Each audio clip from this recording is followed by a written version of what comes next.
करता हूं तो हमें 5000 वर्ष पुरानी बात भी याद आने लगती है। उस समय पांडवों के साथ भी अन्याय हुआ था और उस समय कृष्ण गए थे कौरवों के पास। उन्होंने भी कहा था बस दे दो केवल 5 ग्राम, रखो अपनी धरती तमाम, हम वही खुशी से खाएंगे, परिजन पर हंसी न उठाएंगे। लेकिन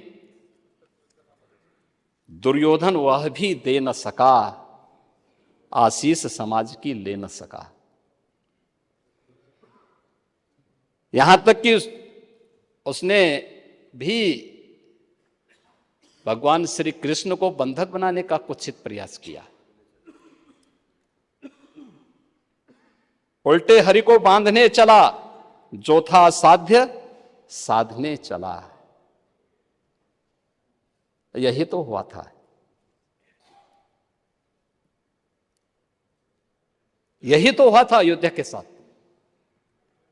और यही हुआ काशी के साथ, और यही हुआ था मथुरा के साथ भी। हमने यही तो कहा, उस समय 5 गांव मांगे थे। भाई भगवान कृष्ण ने तो पहले कहा, जब वो समझौता कराने के लिए गए थे, महाभारत का युद्ध टालने के लिए गए थे, कि भी देना हो तो आधा दो, लेकिन इसमें भी यदि बाधा है तो दे दो केवल 5 ग्राम। लेकिन वो 5 गांव, लेकिन यहां तो इस समाज सैकड़ों वर्षों से यहां की आस्था केवल 3 के लिए बात कर रही है। 3 के लिए।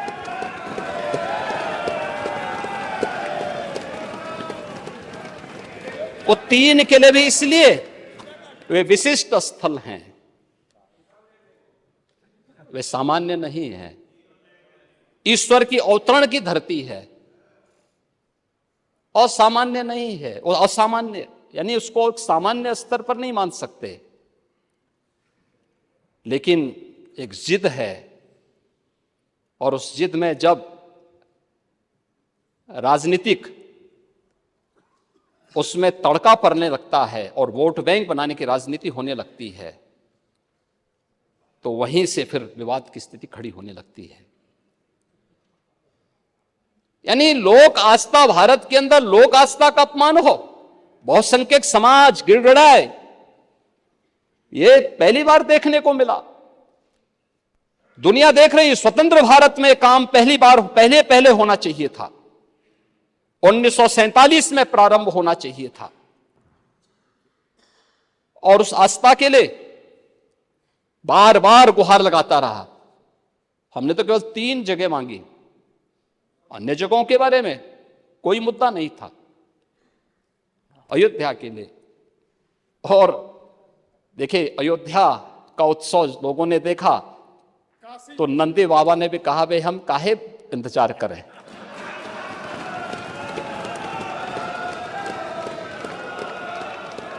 उन्होंने भी इंतजार किए बगैर रात्रि में बैरिकेड तोड़वा डाले, और हमारे कृष्ण कन्हैया कहां मानने वाले हैं। अब अयोध्या में कोई परिक्रमा में प्रतिबंध नहीं लगा सकता, क्योंकि 5 कोसी, 14 कोसी और 84 कोसी परिक्रमा को हम बहुत भव्य स्वरूप देने जा रहे हैं।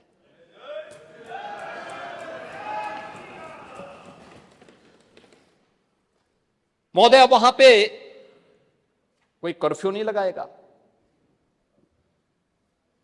अब तो वहां पे मंगल भवन अमंगल हारी की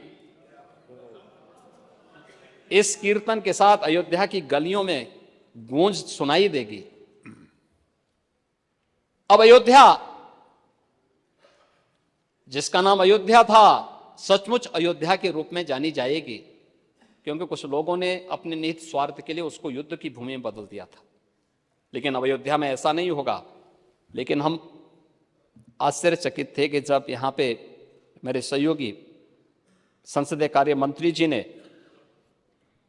अयोध्या से संबंधित 500 वर्षों की इस प्रतीक्षा से संबंधित संकल्प को इस सदन में रखा था,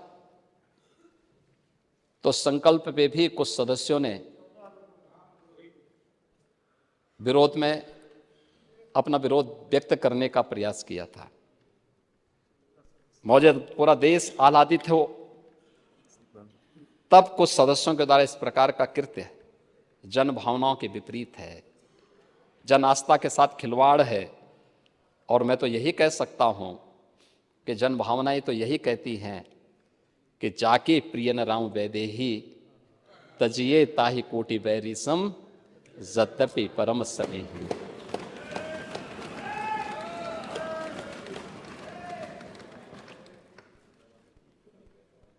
तब कर्फ्यू का सन्नाटा था, आज अयोध्या मंगल भवन मंगलहारी की ध्वनि से गुंजायमान हो रही है। तब की सरकार ने अयोध्या की उपेक्षा की थी और आज हमसे पूरा भारत एक नई अपेक्षा रखता है, और उस नई अपेक्षा के साथ आज अयोध्या आप सबको भी अयोध्या के लिए प्रभु के दर्शन करने के लिए आमंत्रित करती है। सभी को, पूरे सदन को, मान्य सदन को। पर वो तो सबके हैं, वो तो भक्त वत्सल हैं, सबके हैं, और हम सबको वहां जाना चाहिए अयोध्या में, क्योंकि तो भारत आ रहा है, वहां पे पूरा देश आ रहा है, पूरी दुनिया आना चाहती है अयोध्या। महोदय, महामहिम राज्यपाल जी ने अपने अभिभाषण की शुरुआत ही यहां से की, लेकिन हमारे नेता प्रतिपक्ष ने एक भी शब्द उस पर नहीं बोले, एक भी शब्द नहीं बोले। आज भी उनको वोट की चिंता है, यानी राज्य की चिंता नहीं है, वोट की चिंता है, गौरव की चिंता नहीं थे प्रदेश और देश की, लेकिन वोट की चिंता जरूर है। और ये वोट बैंक की चिंता बड़ी खतरनाक व्यथा है ये, और उस व्यथा को जो महर्षि वेदव्यास ने व्यक्त की थी, उसी व्यथा की ओर मैं ध्यान आकर्षित कर रहा था। यानी वोट बैंक के लिए हम किस स्तर पर जाकर के राष्ट्रीय मुद्दों पर, जन लोक आस्था के मुद्दे पर, जन विश्वास के मुद्दे पर कैसे खिलवाड़ कर रहे हैं। अभिभाषण की शुरुआत में राज्यपाल जी के द्वारा व्यक्त किए गए शब्दों का भी हम समर्थन नहीं कर पाए, क्योंकि वह तो पार्टी लाइन से ऊपर के शब्द थे। उसके प्रति तो पूरे सदन को संवेद